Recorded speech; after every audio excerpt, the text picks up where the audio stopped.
Mia is attacked by a menacing old man. She screams for help, but recalling the warning that no one will come to their aid no matter what happens, she finds herself trapped in a desperate and dangerous situation. As Mia is being assaulted, Croy appears at the doorway. His presence immediately shifts the atmosphere, startling the attacker, while Mia looks toward Croy with desperate hope. Croy's cold stare terrifies the old man, causing him to flee in panic and leave Mia trembling on the floor. Shaken, Mia tries to cover herself and softly thanks Croy, who responds with calm indifference before turning away. Mia rushes toward Croy, calling his name and asking why she chose to help despite the common disdain for shelter groups. Croy calmly replies that he doesn't care where anyone comes from, implying that his actions stem solely from his own principles. Mia thanks Croy, calling him a kind person, and resolves to repay such kindness someday. But Croy clarifies that he only acted on Mother's orders to stop Pochi from laying hands on newcomers. As Croy leaves, Mia recalls that the old man who attacked her was Pochi, someone who is especially disliked by Mother. Mia reflects on Croy, finding him strange but somehow reminiscent of Turu. The next day, inside the mansion, Mia is called by a female servant while she prepares food. She is ordered to deliver the meal to Chocolate's room, marking the beginning of her next task. Mia eagerly accepts the task of delivering food to Chocolate's room. One servant explains the room's location, mentioning that Croy's room is at the far right. Another servant questions if it's wise to let Mia enter Chocolate's room after what happened yesterday. However, the other servant refuses to take her place, saying he would only consider it if it were Croy's room. The servants worry about Mia but assume Chocolate is the real danger, making her current task less concerning. One of them notes Croy is Mother's favorite, though they themselves would avoid him. Meanwhile, Mia reaches Chocolate's room with the food. Upon entering, Chocolate immediately insults her, calling her filthy just for being the one to bring the meal.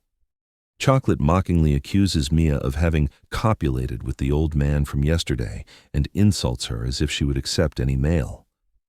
Mia tries to clarify that she was unharmed, had washed her hands, and even underwent a health check, but Chocolate refuses the food, calling it dirty for being touched by someone diseased. Mia is shocked that Chocolate seems to know exactly what happened yesterday, raising suspicion about how she learned of it. Chocolate becomes more aggressive toward Mia, calling her filthy and refusing to eat the food she brought. In anger, she splashes water at Mia, telling her to get a clue, vermin, and mocks her clothes, saying she should obediently wear torn rags. Mia shields herself from the assault, pleading for her to stop, insisting that the food is good and deserves respect for those who prepared it. Chocolate grows crueler, threatening Mia with a shard of glass, saying she'll slice her pretty face so she won't be special anymore. She accuses Mia of acting superior to others, which enrages her further. Terrified, Mia realizes the danger she's in, just before a sudden knock on the door interrupts the tense moment. Croix enters the room after hearing a loud noise. Mia looks frightened and cornered, while Chocolate, startled, quickly tries to cover things up by telling Croix to leave. With a sharp and probing gaze, Croix asks if something has happened, making the atmosphere even more tense. Croix calmly kneels down to clean up the broken glass on the floor, even though it's dangerous. Chocolate insists Mia should be the one to do it, but Croix continues anyway.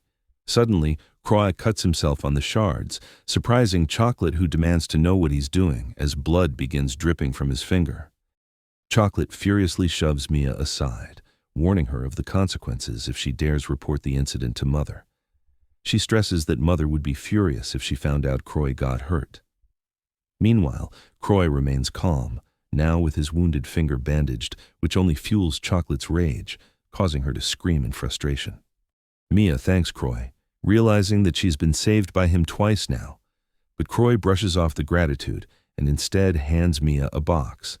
Surprised and curious, Mia wonders what it could be, uncertain of the meaning behind Croix's unexpected gesture.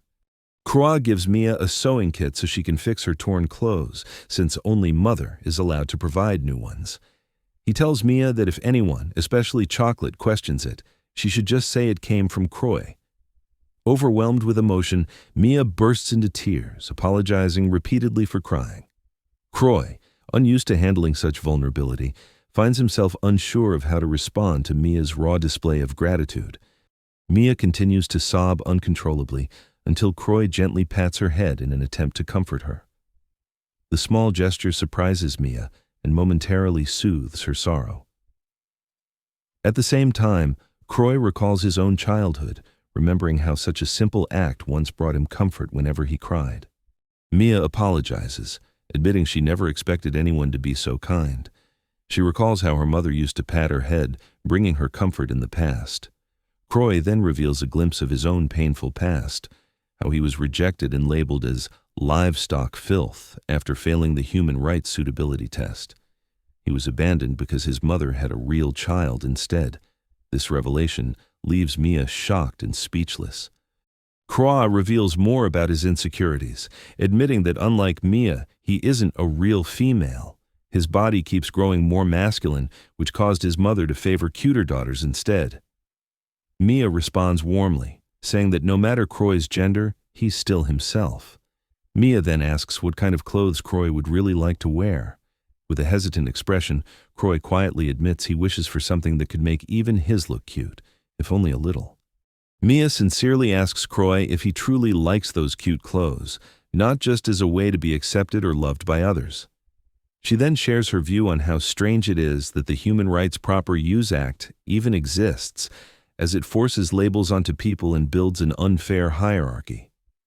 To her, whether someone is labeled as livestock or human, male or female, none of that should determine a person's worth, because in the end, all are human beings just the same. Croy reflects for the first time on what kind of clothes he would truly prefer, realizing that until now he only followed his mother's desire for a cute girl.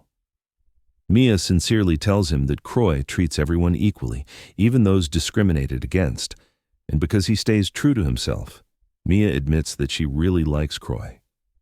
This heartfelt confession leaves Croy stunned and silent. Croy is deeply moved by Mia's words, saying they are something he has longed to hear since he was 5. He thanks Mia, admitting that while he cannot fully express it, he feels as though he has been saved. Meanwhile, Mia recalls a man she met in the collection van. Though they were eventually caught, she felt happy because he tried to save her. She adds that she would be glad if she could support someone the way he did. Croy then asks if Mia is talking about an ex-boyfriend, but Mia quickly denies it. Mia sincerely shared about Toru, the person who once made her feel that she deserved to live even if she was no longer considered human, and that is what drives her to want to help others despite her own weakness. Croy was shocked upon hearing Toru's name, realizing that the person Mia spoke of was Michio Toru, and his expression hinted at a deep connection from the past. Mia excitedly asks Croy if he knows Michio Toru, and Croy calmly confirms, describing him as someone who holds many precious memories for him. Croy's gentle smile while recalling him hints at a deep and emotional connection, as if a long-buried past is slowly resurfacing, intertwining the fates of himself, Mia, and Toru.